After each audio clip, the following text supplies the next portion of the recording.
제가 좀 느낀 거는 네. 여기 오늘 주제가 만나와 매출하기네요. 근데 매출하기는 꼭 저녁에 먹였어요. 저녁에. 그리고 만나는 아침에 먹였거든요. 그래서 이 매출하기에 대해서 뇌기 말씀 11장에 부정한 세에 대해서 아까 어, 어떤 형제님이 메뚜기라고 하신 것 같은데,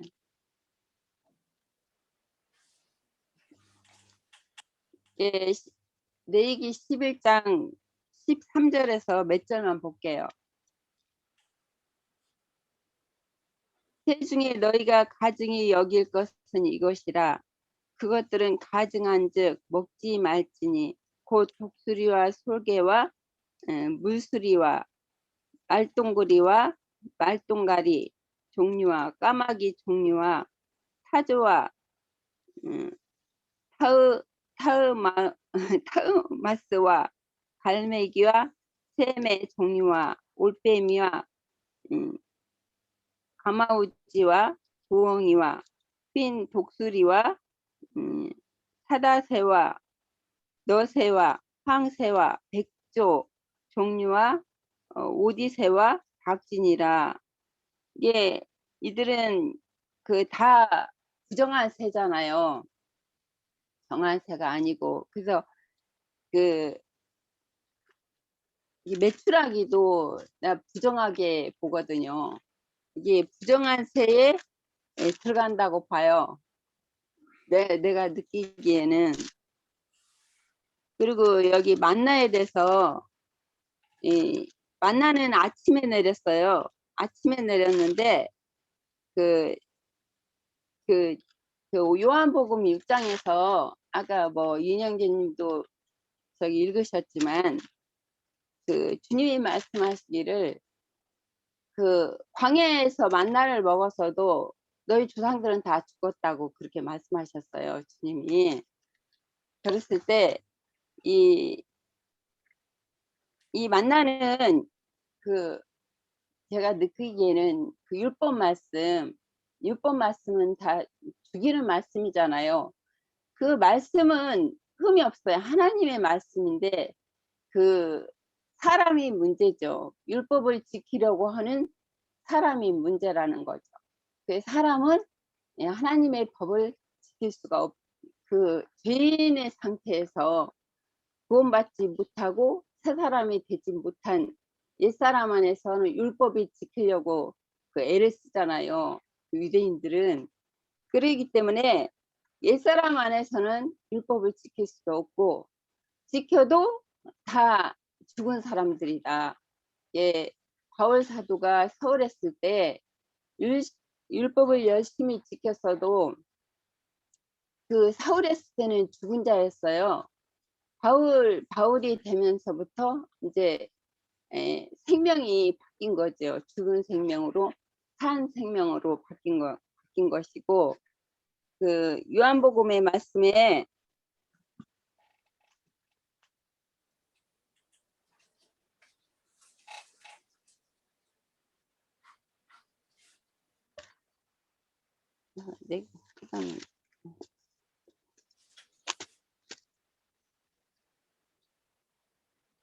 요한복음 말씀에 16장 31절부터 몇 절만 볼게요. 많은 무리가 잘못 찾은 것 같네요. 마태복음 16장 아닐까? 예, 아니에요. 요한복음 내가 사도행전을 찾아가지고 지금 헤매고 있네요. 예, 주님이 영생을 말씀을 주시려고 세상에 오셨는데 많은 주님의 기적을 베푸심으로 많은 떡을 먹음으로 많은 무리가 주님을 쫓았는데 주님의 16장이 아니라 6장. 6장, 예, 6장이요. 요한복음 6장. 제가 몇 절만 볼게요. 예, 살리는 것은 영이니 육은 무익하니라 그렇게 말씀하시고, 여기 6장 66절 보면은 그때부터 그의 제자 중에서 많은 사람이 떠나가고 다시는 그와 함께 다니지 아니하더라. 예수께서 12 제자에게 이르시되 너희도 가려느냐? 시몬 베드로가 대답하되 주여 영생의 말씀이 주께 있사오니 우리가 누게로 가오리까? 우리가 주는 하나님의 거룩하신 자인 줄 믿고 알았사옵나이다. 예수께서 대답하시되 내가 너희 12를 택하지 아니하였느냐? 그러나 너희 중에 한 사람은 마귀니라 하시니라.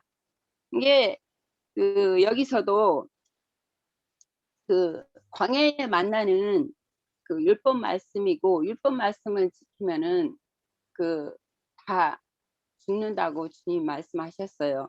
여기는 주님의 말씀은 생명의 말씀이고 영생의 말씀이기 때문에 그 주님의 말씀을 믿고 따르는 제자들은 그 가룟 유다 빼고는 다 영생을 했죠.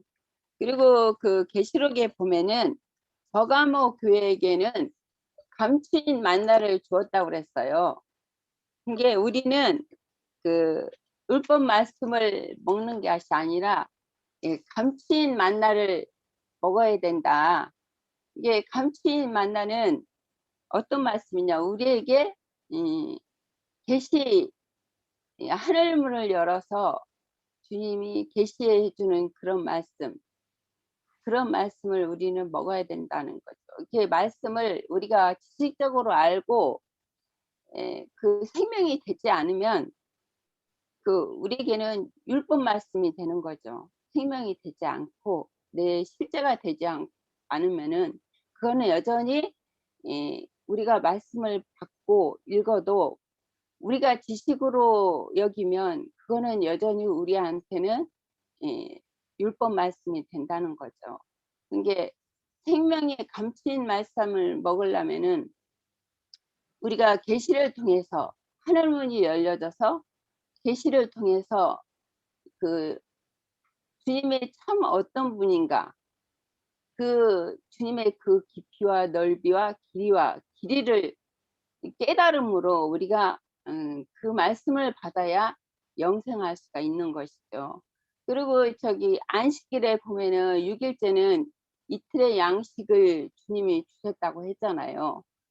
그때 창세기에서 보면 창세기 1장에 보면은 주님이 7일째 안식하셨다고 그 말씀이 나오잖아요.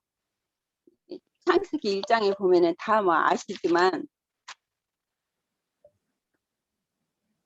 우리 주님이 이 땅에 오셨을 때도 나는 안식의 주인이라고 그 말씀하셨어요. 그러니까 그 7일째 안식은 우리가 이 땅에서 그 주님의 생명의 말씀을 받고 교회 생활을 통해서 그 옛사람은 후패되고 우리의 속이 날로 새로워질 때 이게 육신의 몸이 끝날 때 참 안식에 들어가는 것이죠. 바울 사도도 그렇게 말씀하셨어요.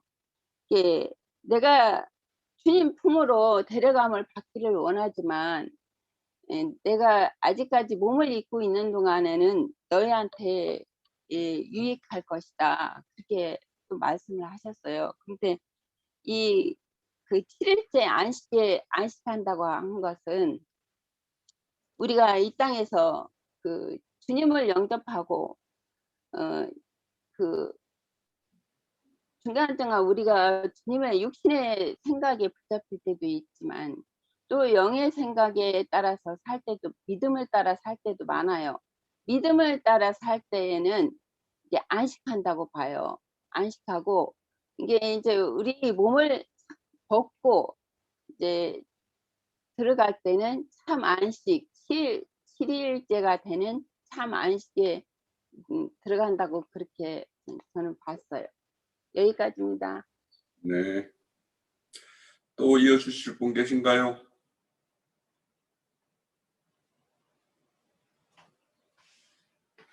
자, 안 계시면 제가 조금 말씀을 좀 드릴게요. 우선 오늘 보면은 만나와 메추라기 되어 있는데, 메추라기도 하나님이 이스라엘에게 줄 음식으로 애초에 계획되어 있는 그런 음식이었을까? 그걸 한번 또 생각하게 돼요. 우선은 제 질문지를 통해서 좀 쭉 진행을 좀 할게요. 하나님은 율법을 이렇게 정하시고 그걸로 이렇게 준행하나 안 하나 시험하신다라고 그래요. 그러면 율법이라는 것은 시험지라는 거죠, 우리에게. 시험을 하는 이유는 우리 세상에서도 이 시험, 유혹이 있고 실력이 어떤가 하는 테스트가 있죠. 그 테스트는 있는 그 실상 그대로를 드러내기 위한 것이 시험이죠. 잘하는 사람은 잘하는 대로, 못하는 사람은 못하는 대로. 그래서 잘하는 사람은 격려를 받고 못하는 사람은 그걸 통해서 다시 분전할 수 있는 어떤 그런 계기를 만들어주는 것이 어떤 세상에서도의 어떤 시험입니다. 그리고 시험이라는 것은 합당한가 안 한가, 나의 어떤 기준에 만족이 되는가 아닌가에 따라서 학부가 이렇게 또 결정이 되기도 합니다. 그래서 이 율법이라는 것은 어떤 하나님의 어떤 그런 기준선 그런 것을 말씀하시는데, 그래서 지난주에 우리가 마지막 형제님께서 그리스도의 율법과 모세의 율법과 그 모세 율법을 오해한 유대교의 유대인들이 지켰던 그 유대 율법이 있다라고 말씀 주셨어요. 그러면 우리가 이제 실질적으로 주님이 이 땅에 오셔서 그 제자들에게 그 모세의 율법을 다시 생명의 율법으로 이렇게 재해석을 해 주신 것이 있어요. 그러면 우리 또한 우리가 참 그리스도인이라면 모세의 율법을 참 그리스도의 율법으로 재해석하는 것이 되어야 되겠죠. 되어야 되고, 그래서 앞으로 그거는 20장 이후에 가면 이제 율법에 대해서 다시 나올 거니까 그때 가서 더 자세히 좀 다뤄보기로 하고요. 우선 이제 그 16장 5절에 보면 여섯째 날에 날마다 거두던 것에 갑절이 되리라고 이야기했어요. 그래서 매일같이 거두는 날이 있고 여섯째 날에 갑절이 있어요. 우리 갑절하면 생각나는 게 아까 엘리사의 갑절의 어떤 영감 그런 것들 말씀하시는데, 이 갑절이라는 것과 관련해 가지고 자세히 생각해 보면 장자가 갑절이죠. 갑절. 그럼 갑절의 복을 받으려면 갑절의 복을 사는 사람이어야지 복을 주는 것이지, 그냥 명분만 장자다 해가지고 주어지는 건 아니죠. 장자가 그 한 집안의 어떤 장자로서의 어떤 역할을 다 할 때 그에게 이제 갑절의 복을 줘요. 그래서 저는 이제 다섯째 날과 여섯째 날의 다른 것이 무엇이냐? 다섯째 날까지는 각자가 자기 분량도 감당하기 어쩌면 그럴 수도 있어요. 그렇지만 여섯째 날의 삶을 사는 사람은 어떤 장자의 삶, 그러니까 아버지 집에 그런 어떤 가상과 집안의 어떤 내력 이런 것들을 다 이렇게 이끌고 그거에 대해서 관심을 주고 이렇게 주도하는 사람이 장자일 것이다. 그래서 여섯째 날과 다섯째 날까지 어떤 그거는 다 다르다 이렇게 생각이 들고, 자 우리가 이제 다섯째 날까지의 음식이라는 것은 만나를 먹다 남기면 그 다음 날에 다 썩거나 냄새가 나거나 벌레가 끓는다 이렇게 되어 있어요. 자, 이 다섯째 날까지의 사람이라면 이제 어째 보면 우리가 각자가 그 날까지 어떤 날마다 취해야 될 양식들이 있을 것인데, 양식들을 딱 이거 먹어놓고는 소화를 못해서 그냥 떠내려 보내는 것이 많을 거라는 생각이 들어요. 예? 왜냐하면 세상 일에 이렇게 매여 있어서 떠내 보내는 것도 있고, 또 어째 보면 먹기는 먹었는데 그걸 다 소화하지 못해서 나의 어떤 피와 살로 이렇게 피와 살이 되는 어떤 이런 것으로 만들지 못하는, 그래서 이렇게 떠내려 보내는 것들이 많을 거라는 생각이 들어요. 그래서 결국에는 그것이 썩어질 것이 되겠죠. 그렇지만은 그것들을 다 그때그때 우리 각자에게 주어진 것들을 다 취하여 먹었을 때 그 사람은 그 어떤 시기를, 모든 사람들은 각자의 어떤 그때에 맞는 시기를 살아요. 우리가 지금 우리 형제 자매님들 보면 뭐 70, 50, 뭐 60대 이렇게 있으면 그 이 나이까지 보면 어린아이 때부터 청년기, 장년기, 뭐 노년기 이렇게 거쳐왔잖아요. 그러면 그 각 때에 맞는 그 때를 맞게 산 사람과 그렇지 못한 사람들이 있어요. 그래서 그런 것들이 결국에는 6일의 날에 또 아니면 참 마지막 안식에 그 삶이 어떤 결정이 될 것이라고 생각이 되어져요. 그래서 결국에는 그런 것들이 이제 우리가 육신의 삶에서는 그런 어떤 포상적인 거 그런 것들에 대해서 때로는 잘 그 시기마다 잘 맞이한 사람도 있고 그렇지 못한 사람들이 있지만 우리가 영적으로는 그런 거에 대한 어떤 실패를 안 하는 어떤 그런 것이 중요하겠죠. 그래서 아까 여섯째 날까지 이렇게 이야기할 때 다섯째 날까지는 어떤 초보에도 또 여섯째 날은 뭐 거기에 뭐 초보에도라면 여섯째 날은 어떤 장성한 자의 어떤 날 뭐 이런 것이 될 수도 있겠죠. 또 아까 기령님께서 여섯째 날은 영원한 복음을 가지고 있는 뭐 영원한 복음을 소유한 자, 영원한 복음을 증거하는 자, 뭐 이런 말씀을 하신 것 같은데 좀 되게 합당한 어떤 그런 이해이신 것 같다라는 생각이 들었어요. 그래서 우리가 초보의 도 같은 경우에는 어떤 보면은 지금 이렇게 돌이켜 보면 버려야 될 것들이 많이 있잖아요. 초보의 도일 때.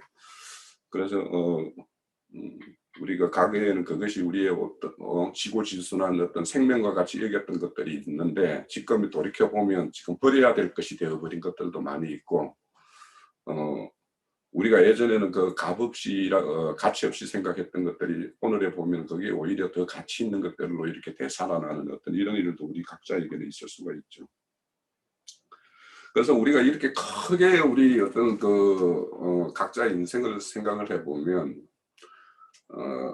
우리가 이 땅에서의 어떤 육신의 삶이라는 것은 우리가 흔히 이제 나그네의 삶이라고 이야기를 해요. 나그네의 삶이라고 하면 나그네의 삶을 산 이유는 뭐냐면 본향을 떠났기 때문에 이제 나그네 삶인 거 아니에요.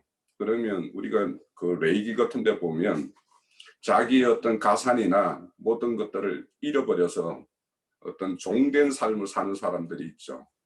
그 사람들이 그 희년을 맞으면 다 해방이 되죠. 그래서 실질적으로 크게 보면 우리의 육신의 이 땅의 삶이 다 우리의 어떤 온전한 것들을 다 간직하지 못했던 상태, 그 상태에서 그 회복을 기다리고 있는 그런 어떤 상태. 그래서 안식일이라는 거는 그래서 그것이 온전히 우리가 육신의 어떤 이 땅에서 삶은 모든 걸 마감을 하고 우리 아브라함이 바라보았다는 그 본향에 들어가는 것, 이것이 우리의 영원한 안식을 상징하는 것이기 때문에 우리는 그렇게 이해를 가지면 될 것 같다. 그리고 오늘 제가 이제 이 형제자매님들 말씀 들으면서 여러 가지를 제가 놓쳤던 것들을 생각한 게 있어요. 우리 아까 제가 처음에 열어주신 우리 유형제님께서 저녁에는 하나님을 너희들이 애굽에서 인도해 내신 여호와인 걸 알게 될 것이라고 이야기했고 아침에는 영광을 볼 것이다라고 이야기하면서 아침과 저녁을 이렇게 이 말씀을 하셨어요. 그럼 아침과 저녁을 이걸 어떻게 볼 것인가? 그러니까 하루의 아침과 저녁 이 말을 하는 것인가? 하루를 보면 하루에 저녁이 있고 아침이 있고 이걸까? 아니면 아침의 시대가 있고 저녁의 시대가 있는 이 시대로 큰 어떤 틀의 어떤 시간을 볼 것인가? 그래서 저 이거를 아까 말씀 들으면서 좀 생각이 됐어요. 자, 저는 이렇게 생각이 어떻게 딱 들었어요. 그 말씀 듣는 순간에 저녁과 아침을 우리 마태복음 9장인가 어디 보면 신랑과 함께 있을 때가 있고 신랑을 빼앗길 때가 있다고 그러죠.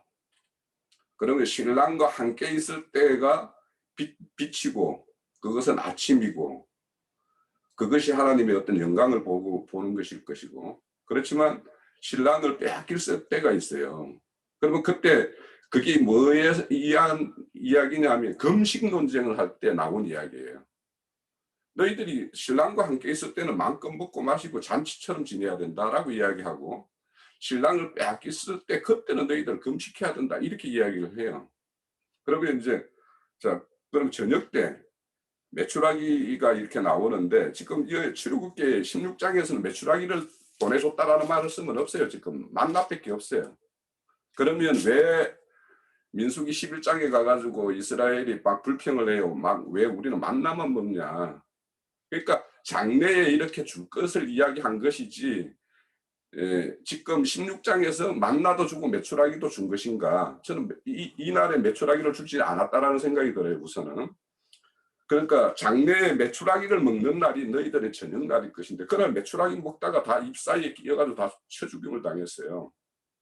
그러면 여기 저녁에 아까 형제님께서 또 이렇게 자꾸 이제 말씀하신 것 중에서 제가 영감으로 받았는데 애굽의 메추라기 저녁 양식 메추라기는 애굽의 양식이라고 말씀을 하셨어요. 그러면 애굽의 속성으로 찾는 것이 이제 메추라기고 그 메추라기를 찾는 자는 저녁을 사는 사람이고 저녁을 사는 사람 메추라기를 여전히 여호와에 의해서 진짜 이렇게 출애굽을 했는데 여전히 애굽의 속성을 가지고 있고 애굽의 음식인 메추라기를 구하고 그것을 찾게 되면 이렇게 쳐죽임을 당하는 걸로 이렇게 결론 나는 그것이 저녁의 어떤 날이 아닌가. 그래서 아침에는 만나를 먹고 그 영광을 본다라고 그러는데 그래서 밤중에 이렇게 보면은 마태복음 25장에 보면 밤중에 신랑을 맞으러 나오라 이렇게 해요. 그러면 밤중인 사람에게는 찾아오는 것이 신랑이어야 되고 신랑을 맞이하는 자의 어떤 그것이어야 되는데 그러면 아침이 되겠죠. 그 자에게는. 밤중에 사는 사람에게 신랑이 찾아왔을 때 야 이분이 신랑이구나 하고 맞이한 사람은 아침이 될 것이고 그 아침을 맞이한 사람은 그날의 어떤 아침에 만나를 취하는 것이 될 것이고 그런데 그날도 여전히 신랑인 걸 알지 못하고 맞이하지 못한 자는 저녁이 계속되는 것이고 저녁에 의해서 그 죽음의 어떤 세계가 연장되는 어떤 그런 것이 아닌가라는 생각을 좀 하게 됐어요. 우선 이제 모세와 아론에게 그 아침에 영광을 볼 것이다라고 이렇게 이야기하는 거는 이제 실질적으로 그 이스라엘이 아침에 그 진영에 뿌려진 어떤 만나를 보면서 하나님을 본다라면 그 하나님은 어떤 하나님으로 이해를 할까 이스라엘이? 이스라엘의 어떤 필요와 요구를 들어주시는 하나님이었죠. 지금까지는.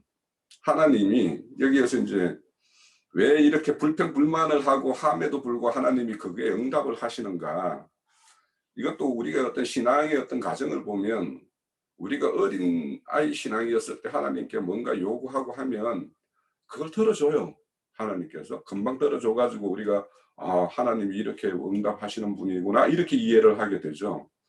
그런데 이제 그게 어린아이 때 우리가 어린아이가 사탕이라는 걸 좋아하고 할 때 사탕을 주는 것이 이게 결코 아이에게 거의 유익함이 없다라는 걸 알면서도 줘요. 부모는. 그렇지만 그 아이가 크고 자라가면서도 계속 사탕을 엄마 아빠한테 내놓으라고 그러면 그때는 이제 혼내겠죠. 그래서 지금은 이스라엘의 어떤 수준이 이런 불평을 하지만 하나님이 들어줄 수밖에 없는 그런 어떤 단계의 이스라엘임을 우리는 좀 알 수 있을 것 같고 이런 이스라엘이 아침에 만나를 보면서 하나님을 볼 때 하나님에게 이들이 발견하는 하나님의 영광이라는 것은 우리의 필요를 채워주는 그런 하나님 수준으로 아마 이해를 하고 그거를 우리가 찬송하고 찬미했던 우리 지난날이 각자가 있죠. 예, 그런 것들이 좀 연상이 됩니다. 그런데 이제 그러면 우리는 어떤 하나님으로 알아야 되는가? 그러니까 이스라엘의 어떤 어린 나이 신앙이 있을 때는 아침에 배고픔을 이렇게 채워주는 하나님 이렇게 이해하는데 우리는 그 이야기를 그분을 어떻게 이해해야 되는가? 이 마태복음 16장에 보면 그 칠병이의 기적을 행하시고 나서 주님께서 이제 빌립보 가이사라 지역으로 이렇게 이동을 하면서 제자들하고 이렇게 나눠요. 그때 이제 떡의 이야기를 이렇게 제자들과 하다가 제자들이 떡 그 강주리에 난가는 걸 안 챙겨오지 않았다. 이거는 막 이렇게 하면서 이렇게 할 때 야, 어떻게 내가 이런 먹을 이런 떡과 관련된 이야기를 하겠느냐 이렇게 이야기하면서 바리새인의 누룩과 이런 것들을 이야기하죠. 그런데 그때 우리 예수님께서 이렇게 빌립보 가이사랴 지역으로 갔어요. 그러면 빌립보 가이사랴 지역이라는 건 어떠냐 하면 신도시예요, 신도시. 오늘날 보면 신도시인데 어떤 신도시냐?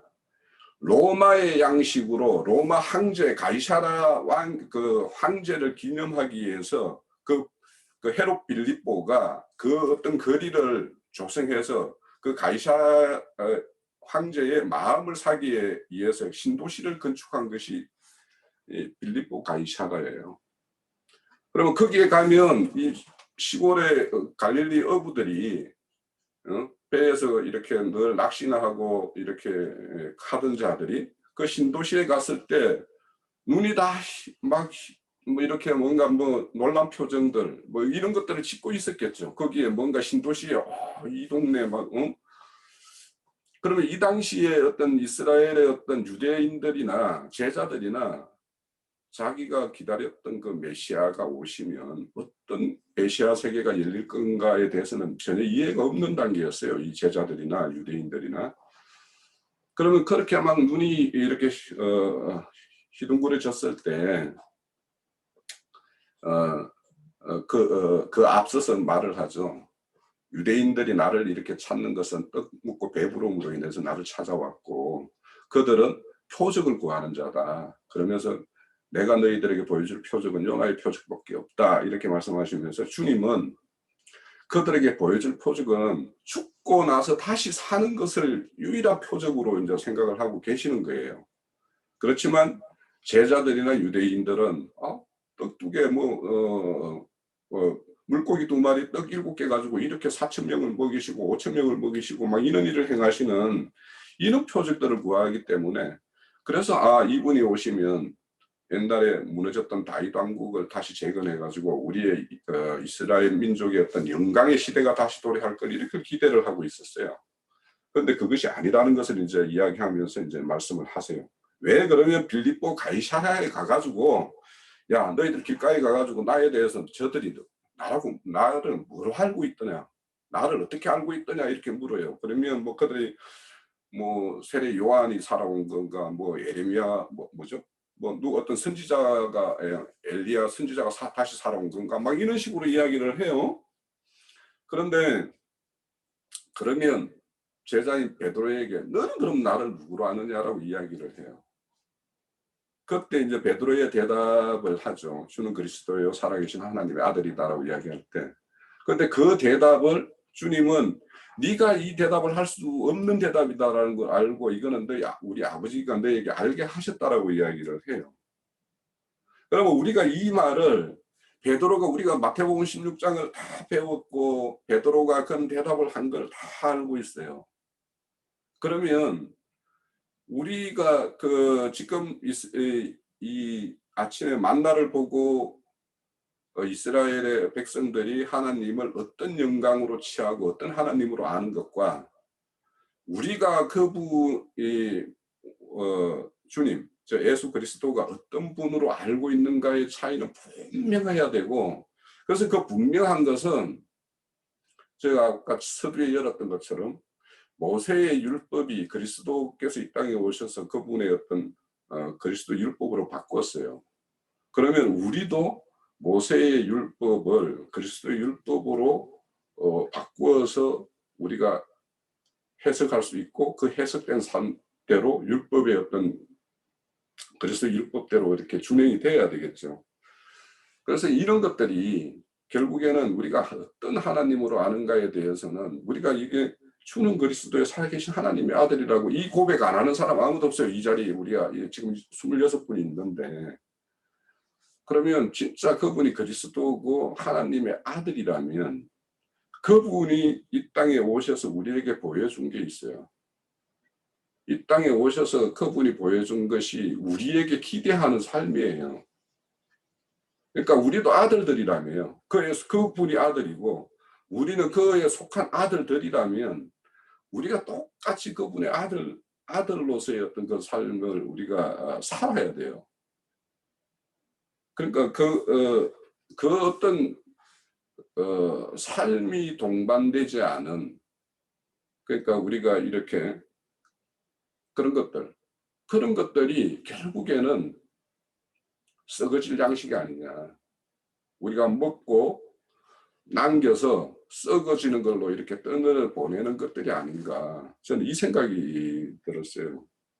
그래서 우리가 6일의 양식이면 6일 날에 살고 장자로서 살고 그런 삶을 산다라면 우리도 풍족하게 먹지만은 남도 풍족하게 먹이고 그 사람도 이 영생의 세계로 이렇게 오게 하는 이런 어떤 활동들이 이루어지지 않으면 우리가 이 장자의 삶, 우리가 장자의 총회 이렇게 우리가 많이 합니다. 그래서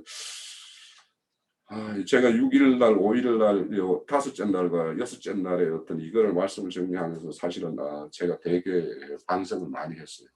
저는 내가 이 형제 자매님들한테 말하지 않은 내 안에 작은 소망이 하나 있었어요. 그 소망이 그 소망을 되게 부끄럽게 만들더라고요. 이 말씀을 정리하면서.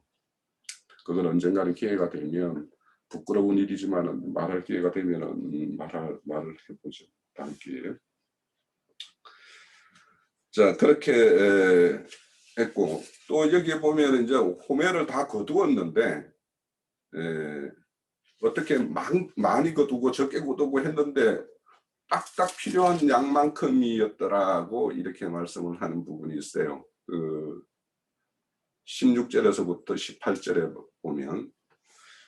그래서 이게 진짜 우리가 사람들이 각자가 이렇게 거두었을 때 그것이 많고 적음이 없이 다 필요한 양만큼 되더라고 하는 그것이 어떻게 가능했을까? 정말 각자가 2.2리터 한 오멜씩 가서 통을 그는 어떤 이런 대박이 있어가지고 그거 가서 이렇게 탁 담아가지고 이렇게 오지 않았을 텐데 왜 이렇게 되었을까 이런 걸 생각을 해보면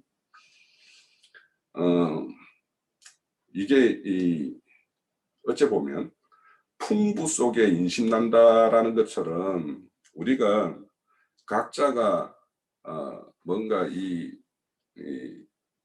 쪼달리고 적은 양을 가지고 나눌 때보다 풍부하고 풍부 속에서 이렇게 각자가 취할 때는 우리가 욕심을 낼 이유가 없죠. 다들 각자가. 그리고 내일이면 매일 내려준다고 했으니까 오늘 부족하면 내일에 대해서 이제 이렇게 기대와 소망이 있고 내일을 또 이날에 이렇게 거둘 것이니까. 그래서 이런 것들을 보면서 이 바울 사도의 어떤 그런 자족하기를 배우는 상태. 그러니까 이스라엘이 그런 상태는 분명히 자족하는 상태, 이런 상태는 아니었겠죠. 그렇지만 하나님께서 이런 것들을 포본으로 우리에게 보여주는 것은 이런 어떤 바울 사도가 배웠다라는 어떤 자족할 줄 아는 그 상태를 우리에게 이렇게 한번 보여주는 어떤 그런 모양이 아니었을까. 그런데 이것이 이제 지나가면은 나중에는 막 썩어지고 이렇게 하는 사람들이 또 있죠. 그런 것들도 이제 우리가 볼 수가 있고요.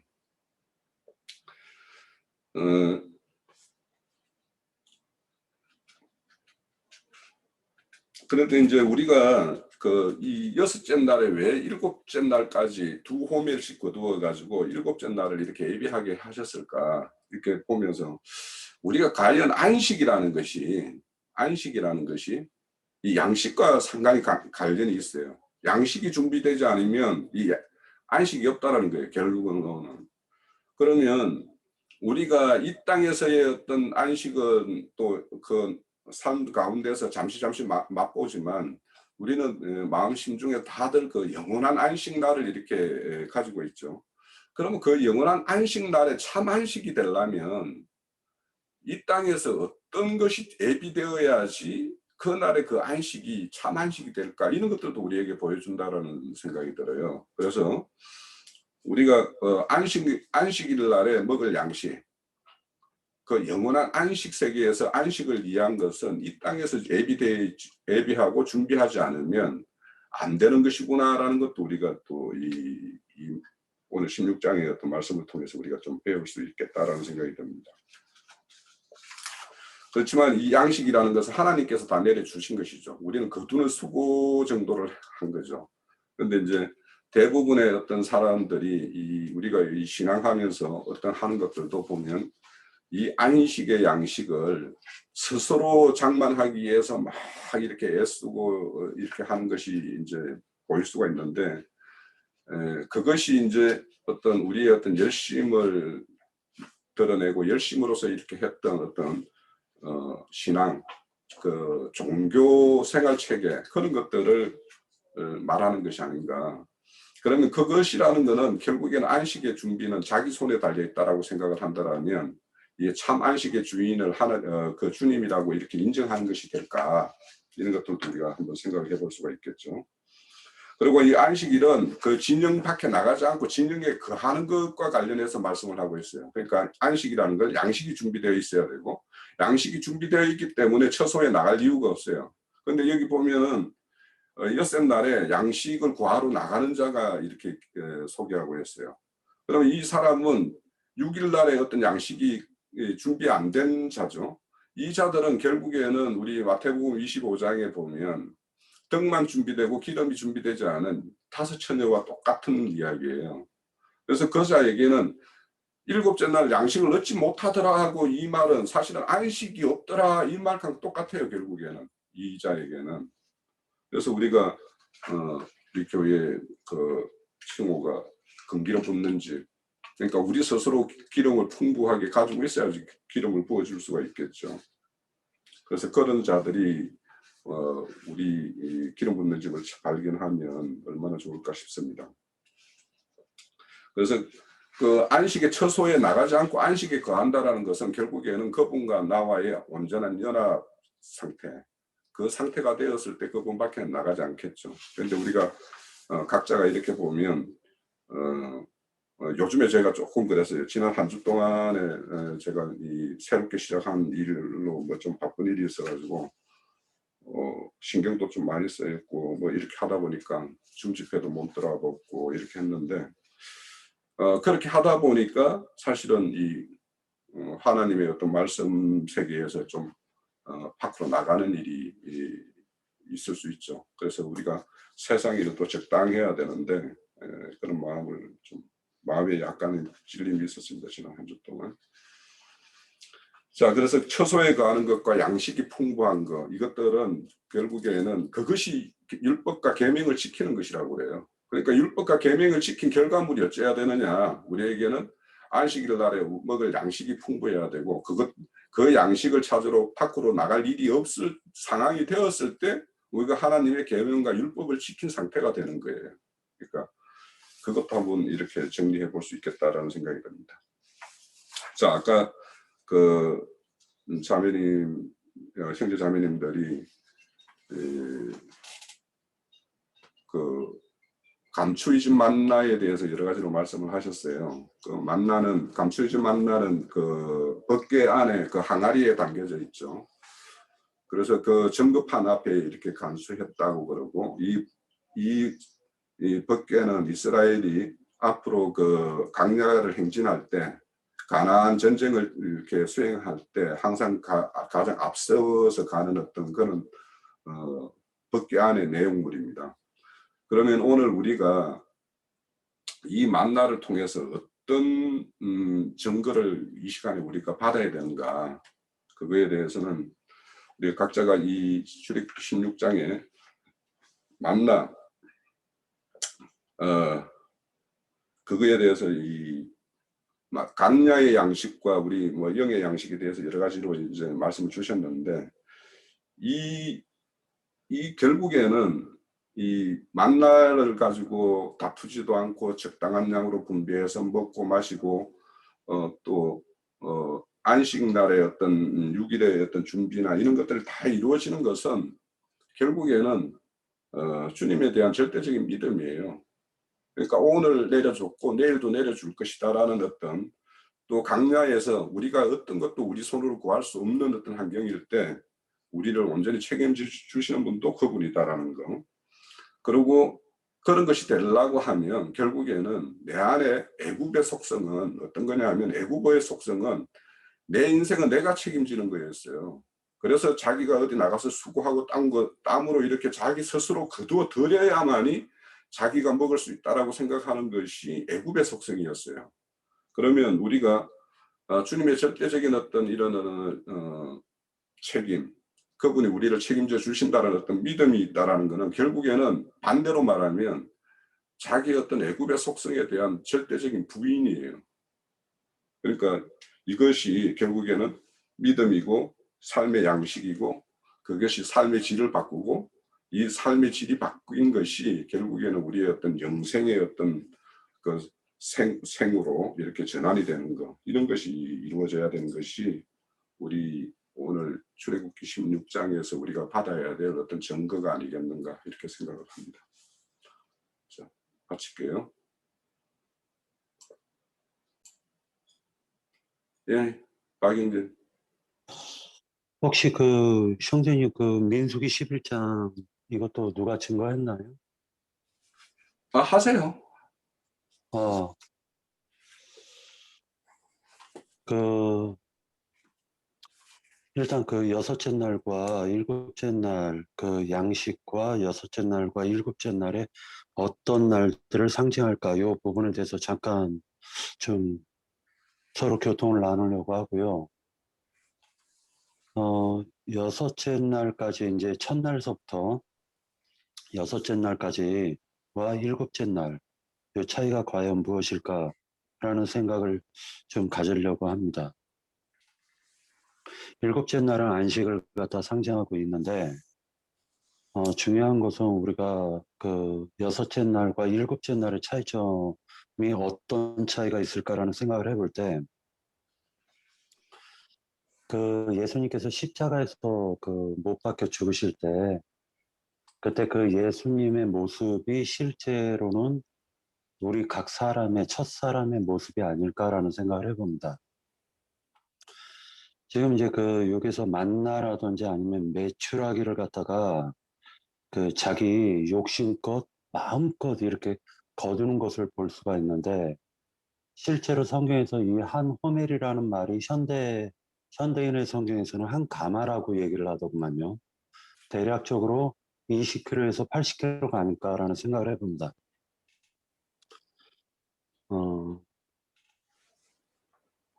그러니까 상당히 많은 양을 갖다 이렇게 막 취한 것으로 보여집니다. 결과적으로는 뭐냐면은 여섯째 날까지는 인간의 첫 아담으로서, 흙사람으로서 자기의 욕심껏 마음껏 손을 갖다가 펼쳐가지고 모으려고 하는 그런 상태를 갖다 의미하지 않을까라는 생각을 해봅니다. 지금 이제 하나님께서는 믿음 세계 안으로 들어와 온 이후에는 손발을 꽁꽁 묶어가지고 나무에다 못질을 해가지고 박아버린 상태가 되겠죠. 그러다 보니까 자기가 취하고자 하더라도 예를 들어가지고 자기가 이것만은 내가 놓칠 수 없다라고 끌어안고 있는 어떠한 상태, 끌어안고 있는 상태를 갖다가 억지로 강제로 펼쳐놓고 자기가 손으로 꽉 쥐고 있는 상태를 갖다가 피게 만들어가지고 더 이상 못 잡게 하는 날이 일곱째 날 안식이 아닐까라는 생각을 해봅니다. 그런데 이것은 육신적으로 우리는 자유롭게 활동을 하고 있기 때문에 우리는 이것을 느끼지 못하지만, 실제로는 민수기 11장 31절을 한번 보도록 하겠습니다.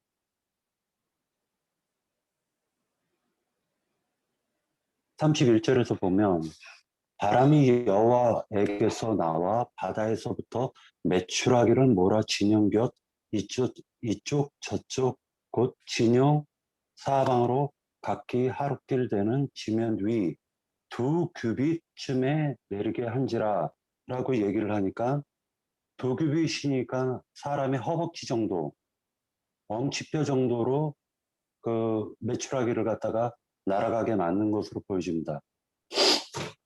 그런데 32절 백성이 일어나 그날 종야와 그 이튿날 종일토록 메추라기를 모으니 적게 모은 자도 10호멜이라 그들이 자기들을 위하여 진영 사면에 펴두었더라. 고기가 아직 이 사이에 있어 씹히기 전에 여호와께서 백성에게 대하여 진노하사 심히 큰 재앙으로 치셨으므로 그곳 이름을 기브롯 핫다아와라 불렀으니 욕심을 낸 백성을 거기 장사함이었더라 해가지고 기브롯 핫다아와라는 말이 욕심의 무덤이라는 뜻으로 번역이 되어 있습니다. 그러니까 메추라기를 갖다가 모아가지고 육포를 떠서 먹으려고 했던 사람들은 그 이 사이에 먹지도 못하고 이 사이에 끼어가지고 죽게 만드셨다라고 했고, 민수기에서는 이게 바다에서부터 왔다라고 얘기를 하고 있습니다. 그러나 저녁 때에는 만나가 하늘에서 내려졌다라는 것을 우리가 볼 수가 있고, 그 만나는 하나님의 말씀이라는 것을 우리는 생각해 볼 수가 있는데, 이 만나도 두 종류의 만나가 있죠. 하나는 모세 율법에 의한 만나예요. 그러니까 지금 여기에서는 썩지 않는 만나, 즉 예수 그리스도 새 언약의 말씀의 만나가 아니라 모세의 율법으로 정죄해서 죽이는 만나로 저는 이제 생각이 들었습니다. 그러니까 메추라기라든지 만나는 전부 다 인간의 육성을 죽이는 그러한 율법의 말씀이었다라고 저는 이제 생각이 들었어요. 그래서 이제 그 여섯째 날까지는 우리가 이 음식, 즉 다시 얘기해가지고 욕심껏 살려고 하는 것을 강제로 하나님이 손을 펴가지고 손발을 꽁꽁 묶어가지고 나무에 매달아 놓은 상태에서 그것을 갖다가 그냥 쳐다만 보게 해서 결국에는 죽게 만드는 것이다. 율법으로는 사람이 죄를 깨닫고 죽는 것이 실상이다. 이것을 여섯째 날까지 이루고 그러고 난 다음에 일곱째 날 완전하게 우리가 죽을 수밖에 없구나. 내가 아무리 손을 펴가지고 마음껏 뭔가를 갖다 욕심껏 이 세상에서 누리고 잡으려고 해도 결국 빈손으로 우리 육신의 생을 마치고 하나님께로 떠날 수밖에 없구나 라는 것을 갖다가 철저하게 깨닫게 하는 과정을 거쳐서 무덤에서 완전하게 사흘간 장사가 끝나고 난 다음에 부활된 상태를 일곱째 날로 이제 생각을 해볼 수가 있겠습니다. 그래서 일곱째 날은 진짜로 참 자유를 얻는 날이고 2배의 분깃을 갖다 얻는 날인데 그러니까 참 하나님의 축복이 이루어지는 날이라고 본다면 여섯째 날까지는 저주의 날들이요, 율법의 날들이요, 육신의 날들이라고 생각할 수가 있습니다. 네, 여기까지 하겠습니다. 좀 해보겠습니다. 예. 민수기 11장 10절에 보면 이제 뭐 다 이렇게 아는 내용이니까 그 백성이 물었어요. 고기를 달라고.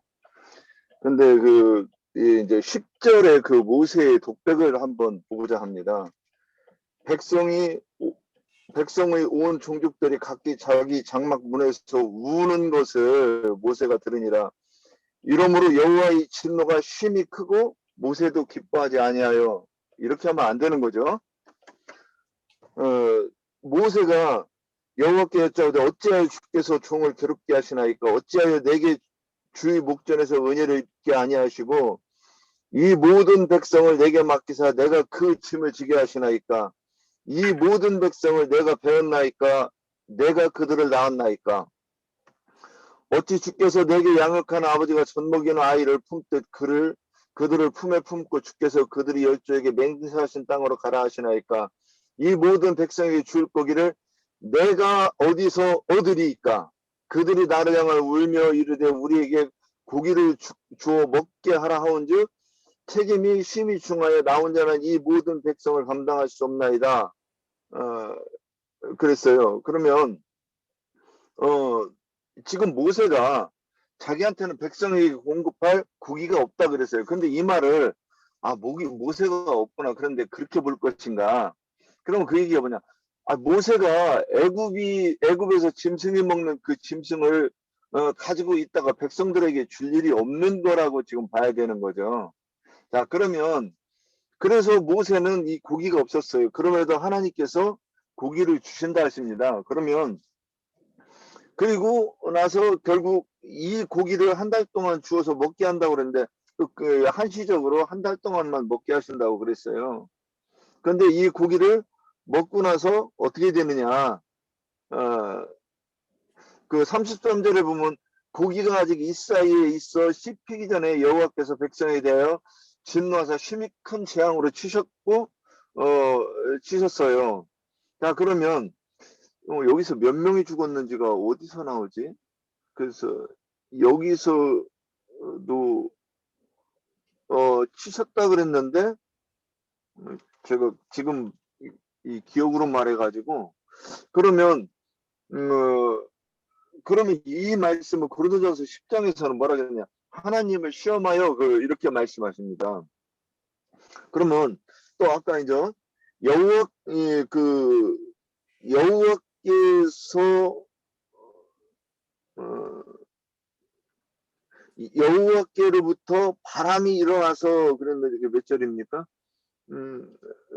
바람이 일어나서 그랬는데 지금 이 메추라기가 그 이스라엘 백성에게 주어질 때 어떻게 되어 있느냐? 동풍이 일어나서 바다에서부터 메추라기를 모았어요. 그러면 그 메추라기가 온 곳이 어디냐? 바다예요. 그러면 그 군대 귀신이 빠져 죽은 곳이 바다고 산이 들려 빠지는 곳이 바다인데 그러면 그 바다에서 올라왔다고 하는 것만 보아도 이것이 어떤 것인가 우리가 알 수 있고 또 동풍이 밀려왔다 그러면 그 말씀을 저는 어떻게 보았느냐 그 욥기에서 그 하나님 앞에 하나님의 아들들이 있을 때 사단도 있었습니다. 그러면 그 사단이 욥을 시험하지요. 그런데 그거를 열왕기상 22장 22절에 보면 거짓말하는 영이 되어 왕을 속이는 장면이 나옵니다. 그러면 여기서 여호와 앞에서부터 바람이 일었다 그랬는데 다른 곳에서는 동풍이 일었다 이렇게 얘기를 한다고 그러면 이게 거짓말하는 영이 을 통해서 공급되는 거짓 복음이라고 이렇게 봐야 되지 않겠는가? 저는 이렇게 정리해 봅니다. 여기까지입니다. 네. 우선 이 1장의 내용, 그 메추라기 내린 내용은 실질적으로 시내산에서 율법을 받고 시내산을 떠나고 난 이후의 일이에요. 이 메추라기가. 그래서 우리가 16장에서 만나와 메추라기를 이야기하고 있지만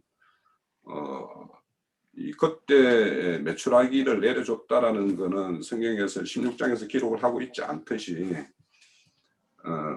이 메추라기를 내려진 그러니까 11장의 이야기는 훨씬 그 이후 지금 뭐냐면 호밥의 인도를 받는 단계에서 지금 이 이야기가 이야기되고 있어요. 그러면 우리가 18장에 가야지 결국에는 모세가 다시 장인 이드로를 만나고 또 20장에서 율법을 받고 이러고 난 다음에 이제 시내 강야를 떠나고 이후에 이제 막 그 11장에서부터 보면은 막 불평이 나오고 뭐 어디 가서 뭡니까 일부가 뭐 하나님의 영을 받았다라고 하고 뭐 그런 어떤 영을 받았다 해서 나도 대언을 한다 뭐 이렇게 하고 뭐 이런 어떤 그런 이 상황에서의 어떤 있는 이야기이기 때문에 메추라기는 원래 하나님께서 줄 생각이 있었던 것인가 아니면 만나를 먹는 것이 이스라엘의 어떤 정상적인 것인데 이스라엘이 애굽을 생각하고 애굽의 어떤 그런 속성으로 요구하는 음식의 상징이 메추라기를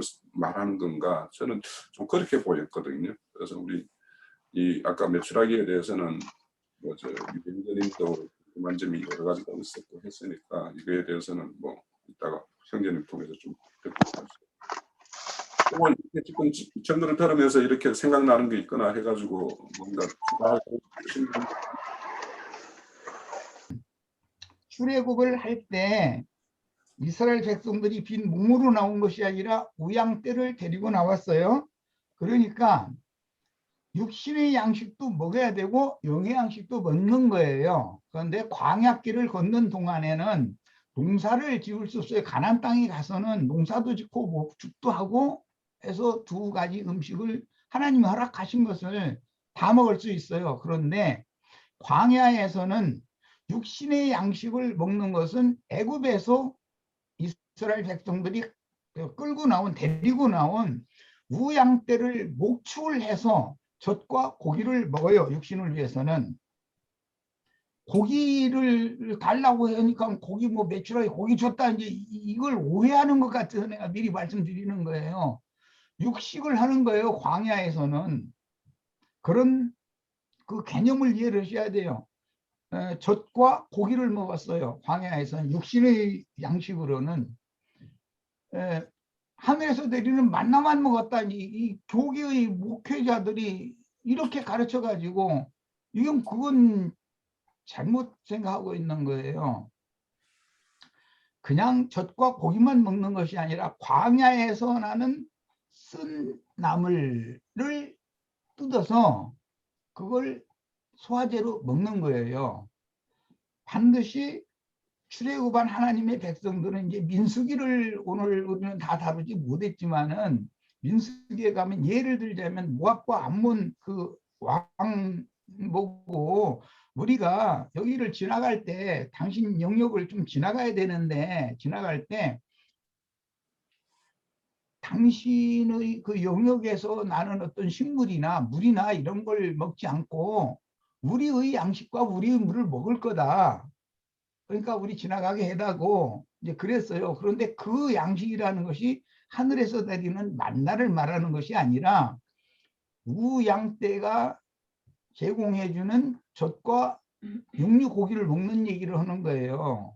그럼 이제 물 마시는 문제, 이제 육류 고기를 먹으면 반드시 소화제로 나물을 먹어야 되는데 광야의 나물이라는 건 쓴 나물이잖아요. 떼약볕에서 자라는 강인한 그런 식물이야 되니까 그거를 먹었어요. 그런 이제 기본 인식을 바꾸실 필요가 있어요.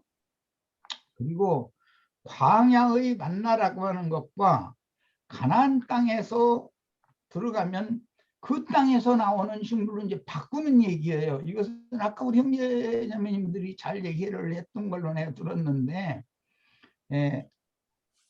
어린아이의 식물과 광야길을 걷는 건 청년에 이르기까지 자라는 동안에 먹는 식물이었어요. 가나안 땅에는 이미 청년 이상 장년이 된 사람들만 들어갔기 때문에 거기는 장성한 자들의 식물이에요. 식물이 바꿔진다라는 것은 광야의 식탁이라는 이제 시편 말씀이 나오는데 광야에서 주시는 그 만나, 이것은 예수님이 5,000명, 4,000명 광야에서 먹인 얘기 이제 잘 아실 거예요. 그렇게 성취가 되는 거예요. 그런데 그 식물을 먹은 사람들은 결국은 다 떠나가요. 광야에서 어떤 거 먹고 배불러 가지고 예수 따라온 사람들은 다 떠나가잖아요. 그럼 광야의 음식만 먹고서는 다 엎드려서 죽는 거잖아요. 실제로는. 그런 것을 연계해서 생각을 하셔야 됩니다. 그러면 가나안 땅에 들어간 자들의 식물이라는 건 감출만나다 그래가지고 오늘 이제 제6일 날은 그 이틀분의 만나를 내려주는 거로 이렇게 돼 있어요. 근데 5일까지는 매일매일의 양식을 주시고 만약에 과하게 거두면 그것이 곰팡이가 안 나고 벌레가 안 나고 썩어요. 그래서 썩는 양식이다. 예수님 그렇게 말했어요. 썩는 양식을 위하여 일하지 말고 영생하도록 있는 양식을 위하여 일을 해라. 내가 너희에게 주는 양식은 먹고 죽지 아니하는 영생하는 양식이다. 이렇게 예수님이 답변하셨어요. 그 영생하는 양식이라는 것은 가나안 땅에서 나오는 양식을 로 이제 구약 성경에는 상징이 된 거죠. 그건 장성한 자들이 먹는 양식이에요. 이것은 감추인 만나, 금 항아리에 감춰졌던 만나이기 때문에 하늘의 하나님께로부터 직접 계시를 받아서 영에서 깨달아진 말씀을 먹으면 그건 장성한 자들의 양식이에요. 먹으면 영생하는 거예요. 그러나 광야의 어린아이들이 먹는 양식, 흔히 말하는 의문에 속한 육체에 상관되는 계명의 율법이라고 그랬는데, 지난번엔 계명의 율법이라고, 이번에는 조문의 율법이다, 이제 그렇게 번역을 했어요. 그 양식을 먹으면 다 죽는다 이거예요. 광야에서 만날 먹고도 다 죽었지 않냐. 그런데 그게 모세가 준 걸로 너희는 오해하고 있지만 사실은 하나님이 하늘에서 내린 음식이다. 그럼 하나님의 이 음식이라는 것, 양식이라는 것은 영적 양식을, 하나님 영이시니까 당연히 주는 것이 육신의 양식을 주는 얘기를 하는 건 아니에요. 만나라는 거는. 그러나 육신이 굶는 상태에서 하늘 양식만 먹고 사는 건 아니다 이게요. 사람이 떡으로만 사는 것이 아니요 할 때 그 앞에 나오는 떡으로만이라고 하는 것은 육의 양식을 말하는 거예요. 그 다음에 두 번째, 하나님의 입으로 나오는 모든 말씀으로 살아야 된다. 말씀으로 사는 것은 거듭난 영들이 먹는 영적 양식이에요. 그러니까 육의 양식이 없다 이렇게 생각하면 안 된다는 거예요. 기본적으로.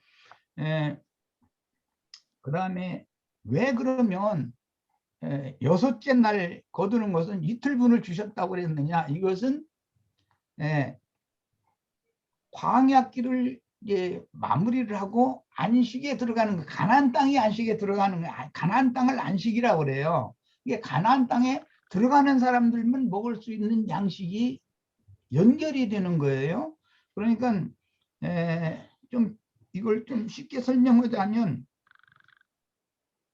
너희가 도망하는 일이 안식일이나 겨울이 되지 않도록 기도해라, 이제 이런 말씀이 마태복음 24장과 누가복음 21장에 보면 나와 있죠.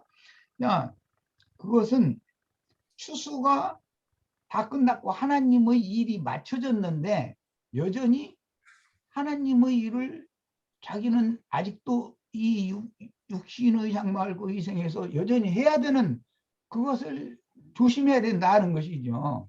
하나님이 일을 마칠 때 나도 일이 맞춰져야 된다, 이제 이런 뜻을 한 말이에요. 이제 그것을 연계해서 생각을 하시면, 힘센 천사가 요한에게 주신 열리 작은 책의 말씀이라는 것은 감춘맛 나거든요. 그 말씀이 영원한 복음이라는 거예요. 그것은 이 생의 일이 중요한 것이 아니라 영원 세계에 들어가게 하는 말씀이 중점인데, 이것은 양면의 일을 해요. 한 면에서는 교회 중에 온전케 된 자들을 추수하는 말씀이 되지만, 또 한 면에서는 오는 세상의 새 땅에 하나님의 백성들로 남을 자들을 목양할 이스라엘 12지파에게 인을 치는 말씀이 돼요. 그 양면이 있어요. 그것을 생각하면 이틀 쉬라고 하는 말이 무슨 뜻인가 이해가 꼭 거기에 연결을 시켜서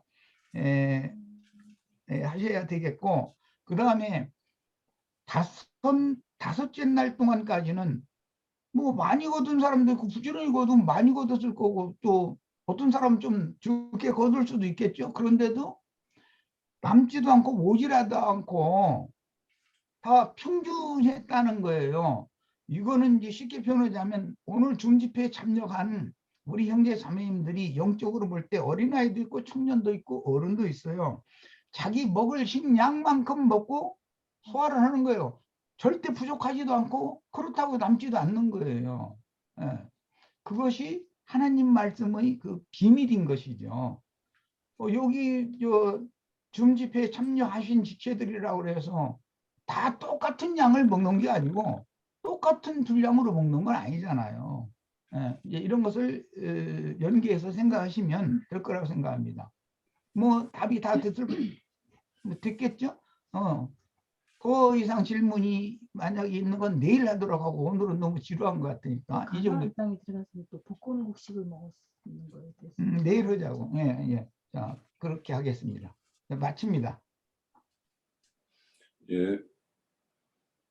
금방 형제님 주신 말씀, 마지막 말씀은 고린도후서 8장에 보면 기록된 것 같이 많이 거둔 자도 남지 않고 적게 거둔 자도 모자라지 않는다라는 말씀이 고린도후서 8장 14절 15절에 나와 있어요. 그러니까 넉넉한 자는 그들의 부족을 채워주고, 또 그들의 넉넉함을 우리의 부족을 채워주고 이렇게 말씀하시는 것이죠. 그리고 집회는 이렇게 마칩니다.